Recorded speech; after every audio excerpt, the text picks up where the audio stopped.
Olá, sejam muito bem-vindos ao nosso terceiro episódio do podcast Saúde no Papo. E só para lembrar vocês, quando a gente fala de saúde, não estamos somente falando de doenças versus saúde. Falamos da saúde em todo o aspecto que ela pode falar, doutor. E no sentido de saúde financeira de uma empresa, da saúde mental, da saúde espiritual e tudo mais. Então, todos os assuntos que podem se remeter à saúde de alguma forma é assunto aqui. E hoje a gente está com um convidado extremamente especial para nós, Dr. Diogo Milioli. Um prazer, uma honra estar falando com o senhor hoje aqui. Esse profissional que, à medida que a gente for conversando, vocês vão entender, para quem não sabe, mas que é reconhecido pela forma como ele atende os pacientes, pela forma humana e pela habilidade, pela excelência técnica também. Tudo bem, doutor? Seja bem-vindo ao nosso podcast. Tudo bem, Eline. Obrigado pelos elogios, pela apresentação. Para mim é um prazer estar aqui falando para a sua audiência. Maravilha. Seguinte, olhando o seu Instagram, eu vi que lá está escrito assim: quem sou eu? Cirurgião do aparelho digestivo com foco no tratamento oncológico. Professor da Universidade Evangélica de Goiás, médico de aviação responsável pelo primeiro grupo de defesa aérea. Transforma o conhecimento técnico de ponta em tratamento personalizado, sempre priorizando o bem-estar e a confiança de cada paciente. Daqui dá para a gente tirar inúmeros assuntos, mas eu fiquei curiosa. Me explica aqui essa questão de médico de aviação. O que é isso? O que você faz? Para quem você faz? Então, Eline, essa especialidade, a medicina de aviação, ela é uma área de atuação da cirurgia geral. A clínica médica também pode seguir por essa área de atuação e, na verdade, eu acabei me embrenhando, né, por essa área depois que eu terminei a cirurgia geral. Eu fiz o concurso da Força Aérea Brasileira em 2016, admiti em 2017 e aí eu fui transferido aqui para Anápolis e tive a honra de começar a trabalhar com os pilotos de caça, né, nossos defensores dos céus brasileiros. E eu comecei a me especializar nessa área, fiz um curso de pós-graduação em medicina aeroespacial, me especializei, fiz mestrado na área, fadiga mental em pilotos de caça, e hoje eu sou um dos 2 médicos de Goiás que tem a especialidade de medicina aeroespacial. E esse trabalho, a minha função primordial é garantir o bem-estar e a saúde dos pilotos e dos tripulantes. Então, todos os militares que trabalham na manutenção das aeronaves, no controle aéreo, que estejam diretamente envolvidos com a aviação, eu cuido da saúde deles para que, no fim das contas, a missão primordial da FAB possa ser executada, que é a defesa do espaço aéreo brasileiro. Gente, que coisa linda, que bacana. Acho que poucas pessoas sabem que existe essa especialidade, né? É verdade. Muito legal. E que bom que eles trouxeram para Anápolis, né? Que você acabou vindo aí para nossa equipe. É isso aí. Bom, tem pessoas que sabem acumular conhecimento, né? Você mesmo citou que fez mestrado, se especializou e tudo mais. Mas eu vi que é professor também, e a maioria das pessoas consegue adquirir o conhecimento, mas nem sempre consegue passá-lo, né? Não tem uma didática tão legal assim. O que você acha de ser professor? O que você acha dessa questão de transmitir conhecimento, a importância disso para você? Ser professor nunca esteve na minha programação mental, sabe? Quando eu fiz a faculdade, eu sempre achei que eu ia ser apenas médico, trabalhar só com assistência direta ao paciente. Mas depois que eu terminei a faculdade, que eu comecei a ir para residência, né, eu percebi o quanto é importante essa área, assim. A gente vai estudando muito, vai tendo muito contato com conhecimento técnico e parece que isso quer transbordar. Chega um momento que a gente quer passar aquilo que a gente vai aprendendo, as experiências que a gente vai admitindo ao longo da vida para outras pessoas. É a oportunidade que eu tenho de perpetuar aquilo que eu estou aprendendo. E quando eu comecei a dar aula, não tem muito tempo, eu comecei em 2019 a dar aula, eu me encantei. Porque é realmente um espaço em que eu tenho oportunidade de continuar aprendendo. Ser professor, antes de tudo, é continuar sendo aluno. Então, faz com que eu saia da minha situação de comodidade, de conforto, e tenha que me expor a outras pessoas que querem conhecer mais. E eu tenho que começar a admitir o meu limite de conhecimento para eu começar a correr atrás e trazer mais conhecimento para os outros. Então, realmente, fiquei muito encantado com essa área. E, para mim, ser professor agora é uma coisa que é indistinguível. Eu não consigo pensar no Diogo sem a área de dar aula. Da docência, da docência. Né? Eu dei aula por alguns anos também. Dei aula quando era moleca mesmo, mais nova de inglês, e depois dei aula no curso de Direito, e eu também tenho essa paixão por sala de aula. Eu acho que são trocas de experiências, assim, deliciosas, né? A gente acaba fixando mais o que a gente sabe, aprendendo muito mais, até com as dúvidas, com os relacionamentos e tudo mais, e nos esforçando para estar sempre se atualizando, né? Nos atualizando. Então, eu também tenho essa paixão pela sala de aula. Bom, a gente sabe que o conhecimento técnico, né, o conhecimento científico está grande parte ali nos livros, né, que a gente lê, mas você hoje como profissional médico, né, com a experiência que você tem, com os cursos que você tem, com a sua experiência de professor, o que você daria, o que você faz questão de passar para os seus alunos, mas daqueles assuntos que não se encontram em livros, que você não consegue pesquisar no GPT, qual seria, assim, o que você gosta enquanto professor de realmente tratar com seus alunos diferente do que está no livro. Sim. Né? Além do que está no livro, na verdade, não de forma diferente. Né? Eu acho que livros, artigos, o ChatGPT também, as IAs em geral, elas trazem para nós o acesso à informação. Eu acho que isso, a faculdade, a escola, ela tem a obrigação de nos mostrar esse caminho para que a gente depois tenha autonomia, né, para buscar essa informação. Mas uma questão que durante a faculdade eu acho que eu tive pouco, e essa é a minha missão como professor hoje, é a abordagem, a lida com o meu público, com o meu paciente. Né?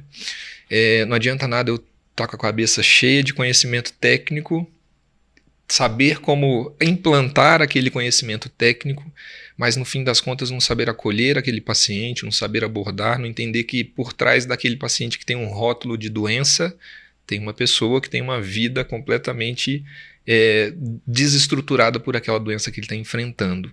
Então hoje o meu objetivo como professor, especialmente para os alunos do internato que estão ali comigo no calor da batalha, é tentar trazer um pouquinho disso, como saber lidar com a pessoa, porque isso não está escrito em livro. Tá vendo por que eu falei para vocês que à medida que a gente fosse conversando, vocês saberiam por que ele é tão querido?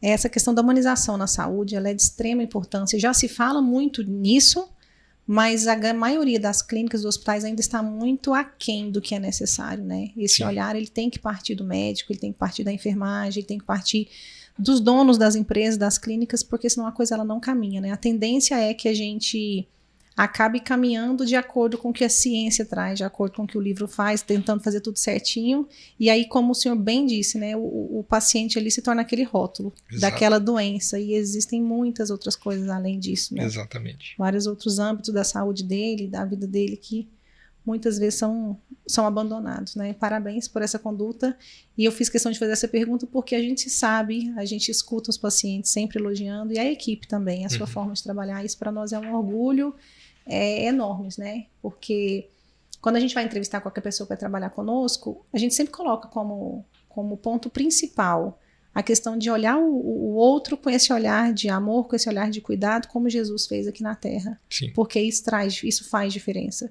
Então essa é a nossa missão aqui, e eu fico muito feliz quando eu vejo que a equipe, né, ele faz parte da nossa equipe, gente. Quando a nossa equipe tem esse olhar. Então, muito obrigada por isso, e eu sei que eu agradeço aqui não em nome só da empresa, mas em nome de todos os pacientes que têm a gratidão e a alegria de passarem pelas suas mãos, pelo seu consultório. Bom, a cirurgia oncológica, né, que é a sua especialidade de atuação hoje, ela abrange diversas áreas, né, e a sua é do aparelho digestivo. De onde foi que o senhor tirou essa escolha? Conta um pouquinho pra gente o que ela trata e por que você a escolheu. Sim. Eliner, eu acho que a nossa vida pessoal, ela vai construindo a nossa vida profissional, no fim das contas. Quando eu era muito jovem, em 2001, eu tive contato com câncer digestivo. A minha avó materna, ela teve câncer de intestino, ela veio para Goiânia, eu sou natural de Goiânia, minha mãe é médica também, mas não tem nada a ver com a área da oncologia. E minha avó veio para Goiânia para tratamento, então, com um pouco mais de 10 anos, eu estava lidando com uma pessoa enfrentando um câncer que já foi diagnosticado num estágio mais avançado, localmente avançado, E durante 2 anos a gente teve que lidar com a minha avó, enfrentando os diagnósticos, o tratamento, a quimioterapia, a expectativa da reversão de uma colostomia. Então, eu acho que isso, por muito tempo, ficou dentro de mim, talvez escondido ali dentro, né? E quando eu fiz faculdade, eu entrei para medicina com o intuito de trabalhar com idosos, porque eu achava que o que eu precisava era dar voz para os idosos, né? Durante o tratamento da minha avó, eu acho que a minha maior contribuição como alguém do círculo de pessoas que estavam apoiando ela era que eu sentava todos os dias para conversar com ela e ouvir as histórias dela. E era uma forma dela, um escape dela daquele sofrimento que ela estava passando. Então eu entendia que eu tinha que tratar de idosos, porque eu tinha que dar a oportunidade das pessoas falarem. E durante a faculdade, eu acabei tendo contato com cirurgiões que mexiam com o aparelho digestivo e que eram muito humanos, assim, tinham essa escuta ativa muito importante.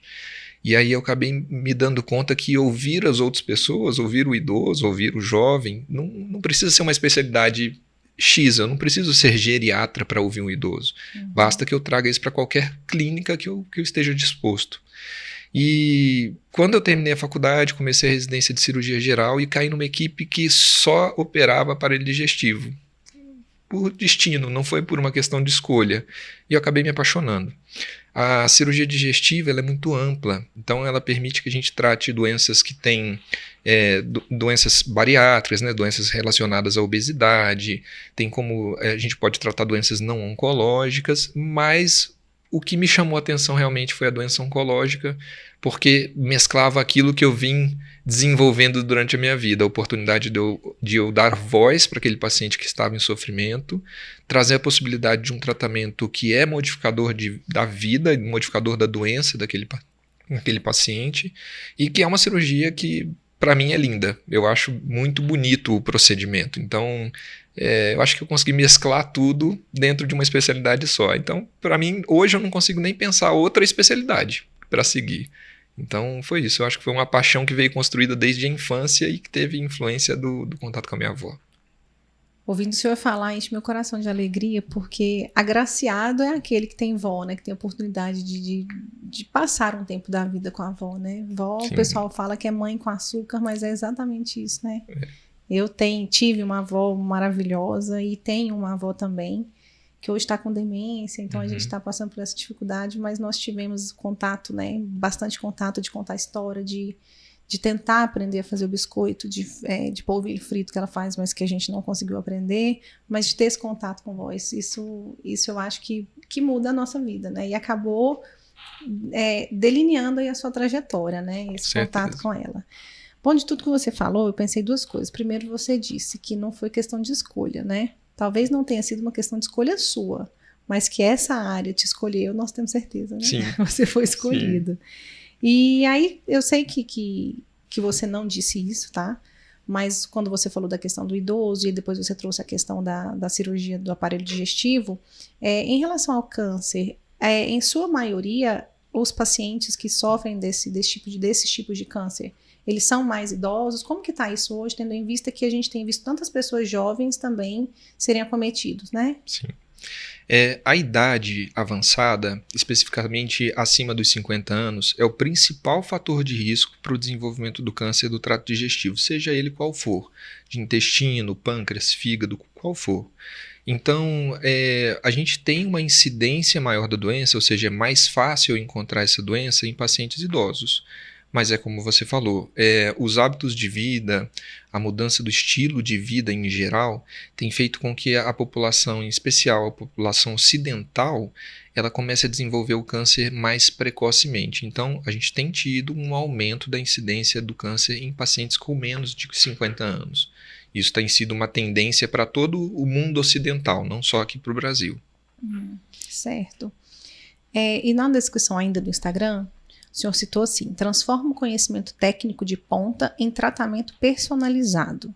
Fala para nós, quais são as principais tecnologias, né, mais recentes hoje, as mais modernas que estão sendo utilizadas aí nessa área?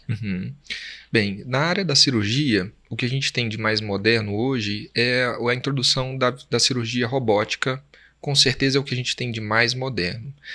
Não necessariamente a cirurgia robótica tenha se tornado a melhor opção de tratamento, mas isso é o mais moderno.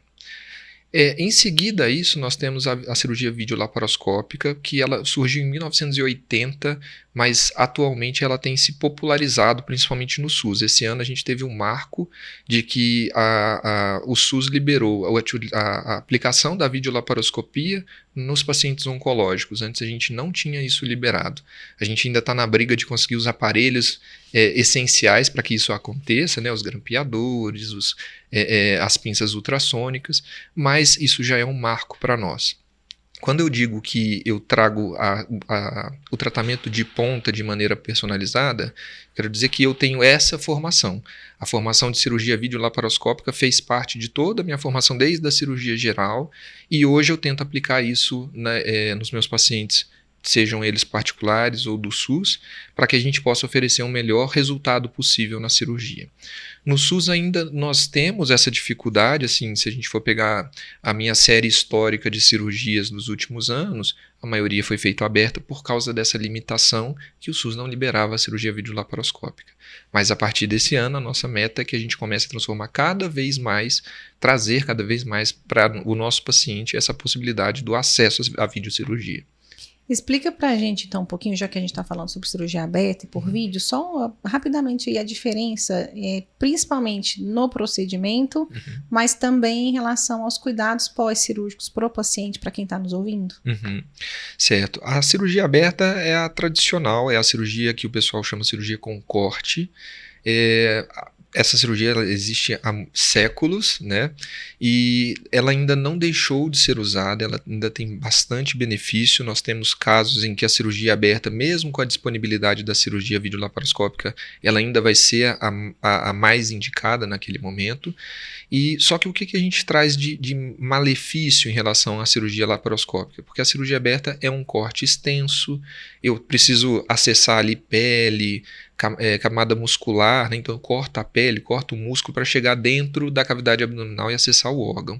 Então, querendo ou não, esse paciente ele tem mais dor no pós-operatório, ele tem um tempo de cicatrização mais demorado e gera uma questão que a gente chama de resposta endócrino-metabólica ao trauma, que seria a resposta do organismo àquele trauma cirúrgico, que ele acaba sendo maior do que quando eu faço por videocirurgia. Na videocirurgia, a diferença é que ao invés de fazer um corte longo de 20, 25 centímetros, que é o que geralmente acontece na cirurgia aberta, eu faço pequenas incisões de 1 a 2 centímetros, entro com um gás dentro da cavidade abdominal que me cria um espaço para eu acessar os órgãos e através desses pequenos orifícios eu consigo fazer a cirurgia lá dentro da cavidade abdominal. Ou seja, então a grande diferença é a presença de um corte maior ou de um corte menor. O fato de eu fazer cortes menores faz com que esse paciente operado por videocirurgia tenha uma recuperação muito mais rápida, ele tenha menos dor, menos risco de sangramento. Então, em última análise, a maior diferença é o pós-operatório, é a recuperação imediata, que ela é mais rápida e menos traumática para o paciente. Mas, em essência, o procedimento que é feito, se é a retirada do intestino, a retirada do estômago, em essência é o mesmo procedimento. O que muda é essa recuperação, que ela é mais rápida na videocirurgia, e na aberta ela acaba sendo mais demorada e dolorosa em relação à videocirurgia. Maravilha, mas as duas acabam conseguindo chegar no mesmo resultado, né? Resultado. A depender do tipo de cirurgia a ser realizada. Isso. Ok. Qual foi o caso mais marcante que o senhor já acompanhou? Claro que não seria necessário citar o nome, mas conta essa história pra gente, desse caso que mais te marcou. Sim. Além do da vovó. O da minha avó com certeza foi o mais marcante. Eliner, eu acho que praticamente toda semana eu tenho um caso que me marca, seja por causa da cirurgia, da recuperação ou por causa da história pessoal daquele paciente, né? Mas atualmente o caso que vem me marcando de maneira contínua é a história de uma paciente jovem que teve um câncer de útero identificado já num estágio mais avançado. A gente identificou esse câncer de útero a partir de uma alteração no estômago, ou seja, ela já tinha uma metástase para o estômago e por isso ela acabou vindo para mim, né? E a gente fez uma cirurgia num feriado, uma cirurgia de urgência para que a gente pudesse liberar o estômago dela. Quando nós acessamos a cavidade, ela já tinha metástases em vários órgãos. E nós fizemos algumas medidas, que no fim das contas a gente chama de cirurgia paliativa, cujo objetivo é melhorar a qualidade de vida do paciente, mas não tem o objetivo final de trazer a cura, a modificação do curso da doença. E essa paciente, a gente estava entendendo que ela ia para um tratamento paliativo sem proposta de tratamento modificador da doença. E ela surpreendeu a gente, porque meses depois dela ter feito esse procedimento, ela voltou para o esporte que ela praticava, ela saiu dessa cirurgia com uma bolsa de colostomia, e com 2 meses de cirurgia ela começou a jogar vôlei profissionalmente. Caramba. E surpreendeu todo mundo, porque todos assim que olhavam ela não conseguiam nem acreditar que ela tinha uma doença tão avançada, né? E ela foi para quimioterapia, foi para imunoterapia, teve uma resposta maravilhosa, uma resposta com uma redução importante da carga de doença. Eu reabordei ela no final do ano passado, a gente constatou uma redução importante do volume de doença, e nessa reabordagem eu consegui tirar o tumor primário. Então, o tratamento dela, que a princípio seria um tratamento exclusivamente paliativo, ele começa a ter uma perspectiva de tratamento modificador de doença. Então pode ser que agora a gente consiga realmente eliminar ou parar o crescimento de vez do tumor dela. E depois dessa segunda cirurgia, ela teve uma recuperação muito complexa, foi um pós-operatório complexo, mas 2 meses depois estava ela jogando vôlei novamente. Então esse caso até hoje me surpreende muito. Eu acredito em Deus e eu tenho muita dificuldade de entender que ele não acredita. Posso não ser um frequentador assíduo da religião, mas eu acredito em Deus, e esse é um caso que me lembra a todo tempo que, por pior que seja o caso, por mais técnico que eu seja, tem coisas que não estão no nosso controle, né? E saem completamente daquele curso natural que a gente está acostumado. E ela, eu já falei para ela, vai ter que dar muito testemunho aí, porque ela me surpreendeu muito positivamente. Doutora, é tanto assunto que dá pra gente entrar e falar aqui por muito tempo, né? Mas só esse caso, ele sim, eu tenho certeza que da mesma forma que me enche de emoção escutar um relato desse, a todos vocês também, né? E aí a gente poderia falar de religiosidade, a gente poderia falar de fé, a gente poderia falar de persistência, de foco, né? E de amor à vida que essa paciente tem. Então, assim, eu não sei seu nome, mas que Deus continue te abençoando, né? Amém. Que delícia de história. E isso também dá para a gente tratar. Eu sei que aqui a gente até não vai ter tempo hoje, mas teremos outras oportunidades. Mas para falar um pouco sobre isso também, tanto da paliatividade, que a gente teve a alegria de falar aqui com a doutora Lídia, né? Gente, ele é esposo da doutora Lídia, tá? Que a gente falou no primeiro episódio. Eu tenho a sorte de ser esposo dela. Olha aí, que maravilha. Sobre a questão da paliatividade, né? Mas também daquele falso sentimento da maioria das pessoas quando é surpreendida com o diagnóstico aí de uma neoplasia, de um câncer, de que é um atestado de morte, né? Para essa paciente, talvez até fosse, né? E aí vocês, com toda a equipe, tentando adequar um pouco mais, tentando trazer um pouco mais de dignidade durante esse tempo, talvez prolongar com qualidade de vida. Sim. Tudo bem que a gente está virando essa história, mas o câncer, ele não é, né, uma sentença de morte, ele não precisa ser encarado dessa forma, né? Existem diversos aspectos, diversos tratamentos e tudo. E principalmente se esse câncer for descoberto mais precocemente, correto? Exatamente. Nós estamos no maio, né, no mês de maio, e é o maio roxo, que é o mês de conscientização das doenças inflamatórias intestinais. O senhor poderia também falar um pouquinho sobre essa questão dessas doenças inflamatórias e nos dizer se elas, por si só, podem dizer que elas estão associadas a um risco maior de câncer? Como que é isso? Então, Eline, quando a gente está falando de doença inflamatória intestinal, nós estamos citando um grupo de doenças que incluem, né, a doença de Crohn, a retocolite ulcerativa, a síndrome do colo irritável, são esse grupo de doenças. Essas doenças, não todas, mas principalmente a doença de Crohn, ela tem uma relação com o câncer do trato intestinal. Então, o câncer coloretal tem como um dos fatores de risco a doença de Crohn. As outras não têm uma relação direta, mas como o diagnóstico às vezes ele é demorado para acontecer, às vezes a gente tem essa dificuldade de entender a correlação dela. Mas o que tem realmente estudos comprovando é a doença de Crohn. Interessante. Só voltando um pouquinho, quando o senhor citou o relato dessa paciente, o senhor falou que ela fez a cirurgia, fez quimioterapia. Quando que é definido essa questão do tratamento, que ele é com químio, ou se ele é com rádio, ou ele é cirúrgico, é um ou outro, como que é?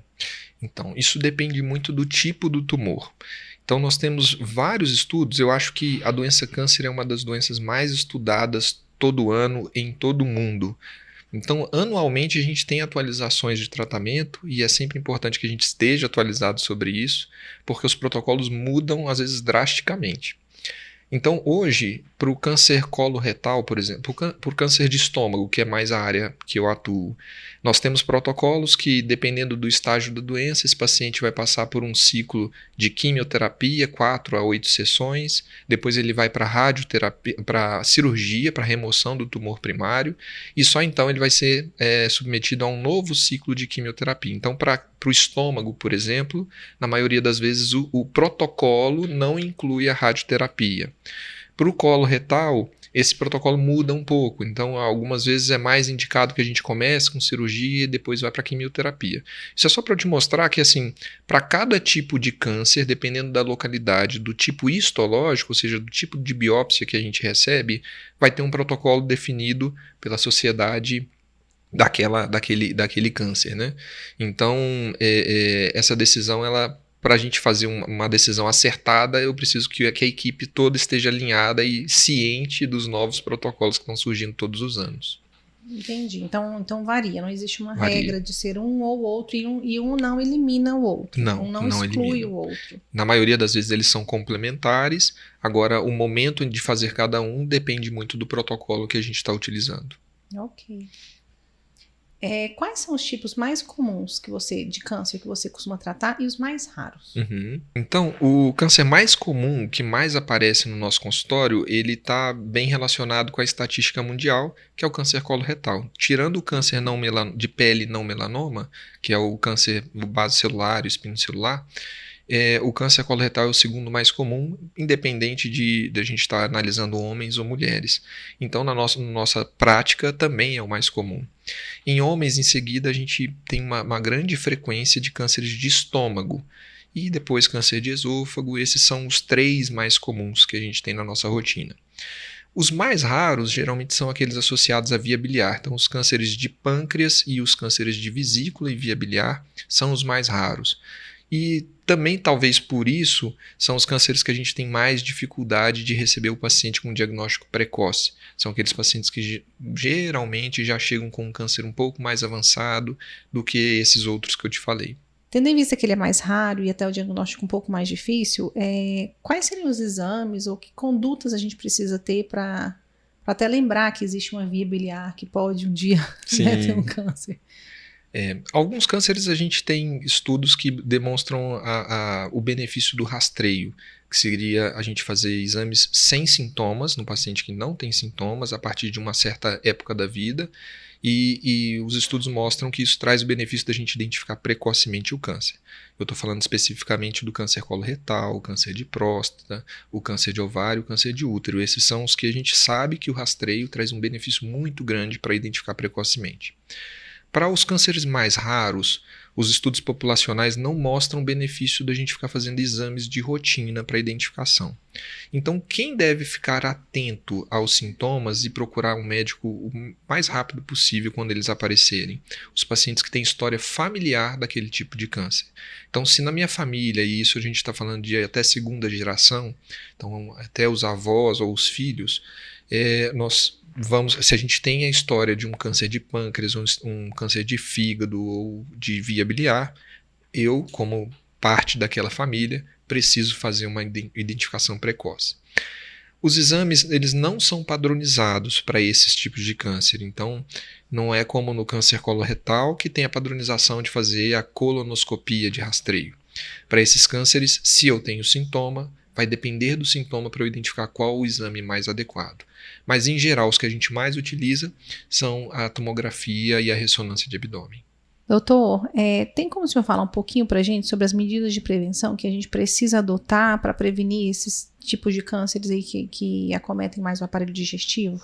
Claro, acho que isso é o mais importante que a gente tem para falar e conscientizar a população. Os cânceres, existe um estudo do INCA que diz que ele estimou que a nossa chance de ter câncer durante a vida até os 75 anos pode chegar a 9%, todos nós, qualquer um da população. E existem fatores de risco que são associados ao desenvolvimento do câncer ao longo da vida, que a gente divide em 2 grupos, que são os fatores de risco não modificáveis, que aí vem a idade, vem a história familiar, uma doença inflamatória intestinal que vem a surgir durante a vida, se eu tenho histórico de pólipos no meu intestino, são fatores que eu não tenho como modificar, né? E eles estão diretamente relacionados ao desenvolvimento do câncer. Já os fatores modificáveis são aqueles que nós temos a chance de atuar e reduzir essa chance dos 9% de eu desenvolver câncer durante a minha vida.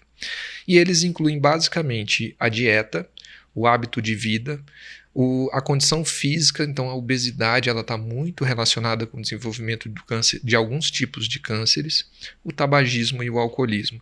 Então esse grupo é o grupo que a gente tem que atuar de maneira bastante incisiva, inclusive é mais ou menos nessa linha que a gente tem a campanha do dia 29 de maio, que é a campanha internacional da saúde digestiva, da Organização Mundial de Gastroenterologia, que é conscientizar a população sobre a necessidade de uma dieta adequada. Então, quando eu falo de dieta, o que a gente precisa atuar? Existem já fatores bem estabelecidos que estão relacionados ao câncer. Então, o consumo exagerado de carne vermelha, o consumo de alimentos processados, com conservantes, com corantes, esses já estão bem estabelecidos, a relação com o câncer. Então, nossa função é evitar, diminuir o consumo. A gente não pode ser extremista com nada. Eu acho que nada na vida tem que ser para tudo, né, nem para nada, mas pelo menos a gente deve evitar o consumo desses alimentos. Então, evitar comer carne vermelha todos os dias, né, se a gente põe dentro de uma dieta balanceada, que seja de 1 a 2 vezes por semana, evitar o consumo de enlatados com conservantes. Em relação à atividade física, saiu um estudo recente falando do quanto que a atividade física regular de intensidade moderada contribui para evitar o câncer, isso principalmente para o câncer de mama, mas também para o câncer digestivo. Então a recomendação é que todo mundo faça no mínimo 150 minutos de atividade física por semana. Se a gente for dividir aí, são 5 dias da semana com 30 minutos de atividade moderada. E atividade moderada é importante a gente colocar que é, no mínimo, uma atividade que me permita não cantar, né? Essa é a classificação. Então, se eu estou fazendo uma corridinha, mas estou conseguindo cantar junto do meu fone, significa que aquela atividade está fraca, não está moderada. Ou, no mínimo, 75 minutos por semana de atividade vigorosa, que é aquela que me interrompe até a fala. Então, estou correndo com um amigo e não consigo conversar com ele durante essa corrida. Então, esse tipo de exercício já tem estudos científicos muito bem consolidados que mostram que reduzem o risco de câncer. Em relação à bebida alcoólica, hoje a gente já tem certeza, não existe uma dose segura para bebida alcoólica quando eu estou falando principalmente de câncer. Antigamente a gente teve o estudo de Framingham, que avaliou que a ingestão de uma tacinha de vinho por dia, de 200 ml de uma bebida alcoólica, poderia diminuir o risco cardiovascular, mas a gente tem que entender que o nosso ser não está só avaliando cardiovascular, nós temos o risco do câncer, o risco de doenças cerebrais. Então hoje a gente já sabe que não existe dose segura. Qualquer dose para o desenvolvimento do câncer já é uma dose insegura. Então hoje a gente faz a campanha de que se evite o consumo de álcool. Tem que ser completamente restritivo, todo mundo parar de beber bebida alcoólica. Quem dera a gente pudesse chegar nisso. Mas o que a gente orienta é que haja realmente a redução drástica do consumo. E o tabagismo também. O tabagismo, a gente está vivendo uma geração que a população já entende muito os malefícios relacionados ao tabagismo. A gente está enfrentando agora o vapor, né? Recentemente eu tive um paciente de 21 anos que apresentou um tumor de estômago e que o único fator de risco que a gente conseguiu correlacionar foi o uso do vapor. Então, a gente ainda está em fases de estudo para entender as influências negativas desse consumo, mas o que a gente sabe é que toda dose de tabagismo é um risco para o desenvolvimento do câncer. Então, se a gente focar nisso, alimentação saudável, exercício físico moderado a vigoroso, regular, cessar o tabagismo e reduzir drasticamente o consumo de álcool e controlar o peso, já que a obesidade está relacionada a alguns tipos de câncer, nós vamos estar caminhando no sentido de reduzir aquele risco de 9% de desenvolver câncer ao longo da vida. E o senhor falando são coisas tão básicas, né? Mas é o que realmente a maioria da população, todo mundo aí não está conseguindo fazer, Exatamente. Né? E eu achei interessante a questão do moderado, né?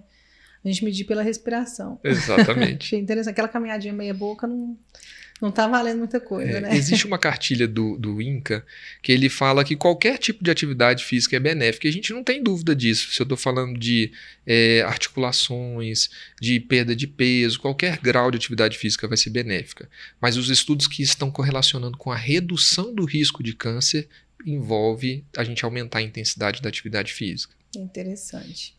Doutor, entre os seus pacientes e alunos, as pessoas com quem você se relaciona, ainda se escuta muito aquela frase, eu não vou ao médico, não, porque é procurar doença. Porque antigamente tinha muito disso, né? De que estou procurando doença, e aí as pessoas deixam de ir, ou você acha que isso está mudando, a gente já chegou onde a gente precisa chegar, estamos aquém. Como que está essa questão da procura por um médico, até principalmente para a prevenção, né? E não para o tratamento? Sim. A geração nova, a geração Z? Agora, nem sei em qual que a gente está agora. Eu perdi já. Mas as últimas gerações. As últimas gerações, elas já estão encaminhando para essa vida mais saudável. Então a gente observa que os jovens de 18, 20 anos já têm uma grande preocupação em relação ao alimento, à atividade física regular, a diminuição do consumo de álcool. As grandes empresas agora estão tendo que enfrentar isso e fazer bebidas não alcoólicas, né? Isso está virando um boom, e eu acho que tem muito dessa nova geração que tem uma consciência maior em relação à saúde. Mas, de fato, os pacientes que hoje enfrentam uma doença câncer, que estão na geração dos 40 para cima, ainda tem esse tabu de que procurar um médico pode ser uma forma de eu buscar uma doença. E principalmente quando eu estou falando de homens. Os homens são os que têm maior dificuldade de fazer o acompanhamento preventivo. Então, em geral, os pacientes que chegam com câncer mais avançado, em geral, são homens, porque eles demoram mais a procurar uma assistência, a procurar essa avaliação preventiva. Homens normalmente são assim mesmo, né? Nós somos. Em casa, as mulheres vivem com consulta, né? Toda semana, ou pelo menos todo mês, tem uma consulta com alguém. Os homens normalmente é quando está com algum problema, né? Quando eles estão com algum problema. E eu acho que isso também tem uma questão histórica, porque historicamente a mulher desde pequena ela é estimulada a ir no ginecologista para fazer o exame preventivo, não só relacionado ao câncer, mas ao desenvolvimento mesmo ginecológico, e o homem não. Então as mulheres procuram o primeiro atendimento por vontade própria, né, desde a adolescência. O homem só vai procurar o seu primeiro atendimento preventivo a partir dos 40 anos, quando ele começa a se preocupar com câncer de próstata. Então, olha o leque, que essa diferença de tempo que nós temos entre os gêneros, né? E é verdade, né? As mulheres, como você está dizendo, desde adolescentes são incentivadas, e os homens, na verdade, viram motivo de piadinha, né? Até Exato. hoje, o pessoal, você vai no urologista, haha, e etc. Aquelas piadinhas do dedo e tudo mais, né? Doutora, e daquela modinha que a gente está tendo aí nas redes sociais de alguns médicos, vamos uma aqui. O pessoal posta e fala, posto e sai correndo. O que seria uma ou algumas coisas que hoje, por exemplo, você não dá para suas filhas ou você não faz com as suas filhas e que você falaria que hoje, olha, eu como pai não ofereço, eu como pai não deixo esse tipo de atividade, fala e corre. Aí você me pegou. Eu acho que o que a gente não ofereceu até agora, minhas filhas têm 2 anos e 3 anos, então ainda estão naquela fase que eu consigo controlar tudo, né? Então, nessa fase inicial, o que eu não dou para minhas filhas é açúcar. Não dou. A gente tem, inclusive, uma dificuldade com a escola, porque às vezes alguma mãe leva, alguma mãe manda com outras filhas, ou faz o aniversário na escolinha, e a gente tem essa dificuldade de controlar. Mas o que eu não dou é açúcar. Isso é bem fala e sai correndo, Sai né? correndo. E Até quando, né? E quando a gente fala de açúcar, é tudo. É o biscoitinho, é geral. Pelo menos até os 2 anos da primeira filha, a gente chegou a ser meio neurótico. Então a gente procurava empresas que trabalhavam que não trabalhavam com açúcar, bem natural. E achamos muitas empresas nesse sentido, que fazem biscoito sem açúcar, que fazem papinhas, que fazem iogurte sem açúcar. E por muito tempo a gente tem conseguido levar nesse caminho. Mas vai ficando cada vez mais difícil, eu sei que vai ficando cada vez mais difícil. Então a gente faz o picolé das crianças sem açúcar, faz o biscoito, faz bolo semanalmente para elas sem açúcar, adoça só com passas, com ameixa. E é isso, a gente vai tentando, enquanto der. Eu fiz isso também em casa, né? Eu fiz com os meus. O Arthur tá com 5, a Luísa tá com 3 e a gente segurou até os 2. Mas depois dos 2 para cá é tão complicado porque eles não aceitam mais, né? Eu também fazia bolinhos adoçados com ameixa, tentei com tâmara, com banana bem madura, né? Tive um pouco de dificuldade com materiais comprados, porque a maioria não tinha açúcar, mas tinha algum adoçante, né? Sim. Que a gente sabe que também não é o ideal. Mas depois que eles começaram, a gente reduz aí para o final de semana, mas é muito difícil. Os avós não facilitam, né? Sim, mas... e não tem jeito. Uma vez que experimentou, já era. É difícil. O bolinho adoçado com ameixa já não serve mais. Não é bem assim. Então essa seria uma coisa, né? Tipo, isso eu não faço com as minhas filhas e se vocês pudessem também fazer isso, exatamente. Seria ideal. Maravilha, doutor. Doutor, além de médico, além de um médico extremamente humano, além das especialidades do mestrado, além de professor, conta um pouquinho pra gente do Diogo. Quem é o Diogo enquanto pessoa, né? Fora a questão profissional. Essa pergunta é uma pergunta bem capiciosa. Bem, o Diogo, eu sou goianiense, sou uma pessoa apaixonada pela vida. Desde pequeno eu sempre gostei de estar com outras pessoas. Eu acho que essa troca de experiência não tem nada que substitua. Então eu nunca fui a pessoa do computador, do videogame o dia inteiro, quando era criança, porque sempre gostei de estar com outras pessoas. Adoro música.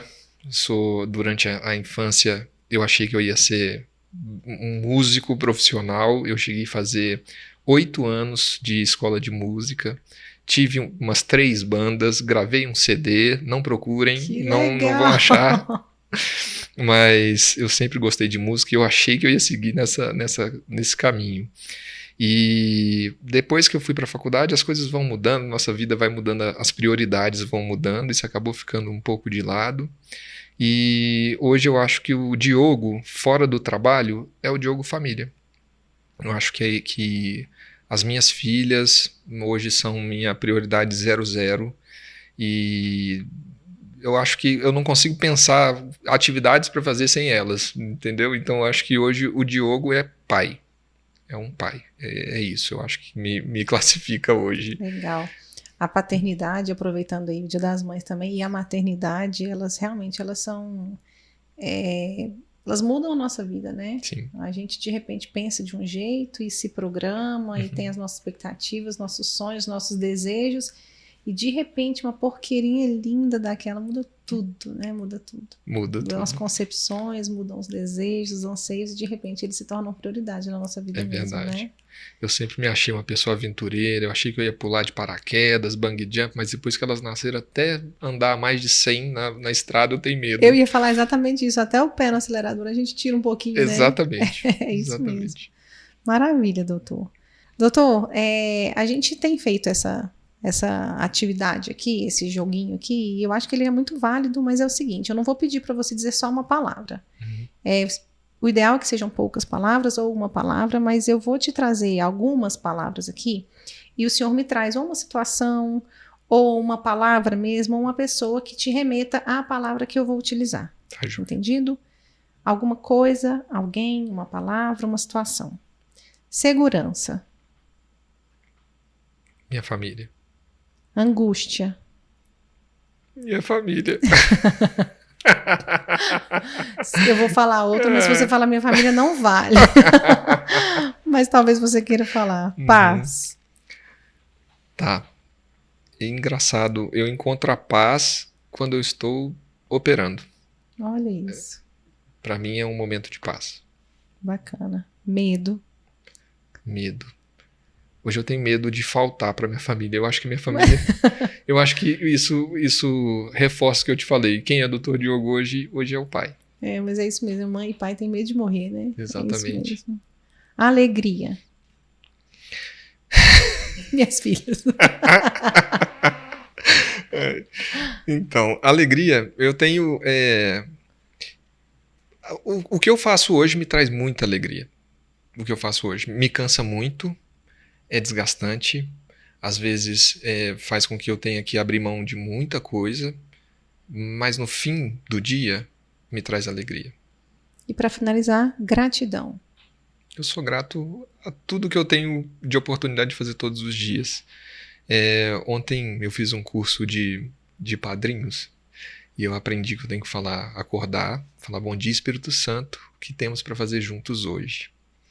E isso marcou tanto, porque eu vou começar a fazer isso sempre, porque eu sou grato todos os dias por poder acordar, poder estar com a minha família e ter a oportunidade de ajudar outras pessoas. Isso me traz gratidão. Né? Sim. Bacana, acho que isso diz muito realmente do Dr. Diogo Milioli, que já disse, mas realmente é uma honra, é uma alegria poder contar com você na nossa equipe e saber que a gente consegue oferecer tanto a tanta gente, né? Sim. E pelo SUS. É isso aí. Bom, a gente está caminhando para o encerramento aí do nosso podcast e eu não posso deixar de agradecer aqui as empresas parceiras, né? Que é a única unidade de combate ao câncer em Anápolis, da qual o doutor faz parte, né? Atendendo pelo SUS, lindamente, gente. O Laboratório Modelo de Anápolis e também o IRMEBS, que essa notícia agora é de primeira mão para vocês. IRMEBS, Instituto Rosa de Medicina, Bem-Estar e Banco de Sangue, é o antigo Instituto Oncohematológico de Anápolis, o Banco de Sangue Modelo. Estamos trazendo nova marca, né, de uma história aí de mais de 40 anos. E vocês logo aí também vão poder acompanhar no Instagram e tudo mais. E se esse conteúdo tá fazendo sentido para vocês, eu vou deixar aqui o Instagram para vocês poderem seguir. Sigam as nossas redes sociais. Mandem também assuntos dos quais vocês gostariam de ouvir falar aqui. Nós temos uma equipe maravilhosa. E ouvir vocês vai nos motivar a trazer assuntos diferentes e assuntos que vocês queiram ouvir. Então sejam muito bem-vindos às nossas redes sociais e participem. Então a gente encerra o nosso bate-papo aqui hoje, nosso episódio com o Dr. Diogo Milioli, que nos ensina tanto, que nos traz tanta fé na humanidade. Conversar com pessoas como o senhor realmente traz essa sensação para nós, né, de saber que existem pessoas que olham com um olhar diferente, que existem médicos, inclusive, que têm esse olhar mais humano, e isso não tem preço. É uma alegria enorme poder conversar com você, uma alegria enorme ter você na nossa equipe. Então a gente se encontra no próximo episódio.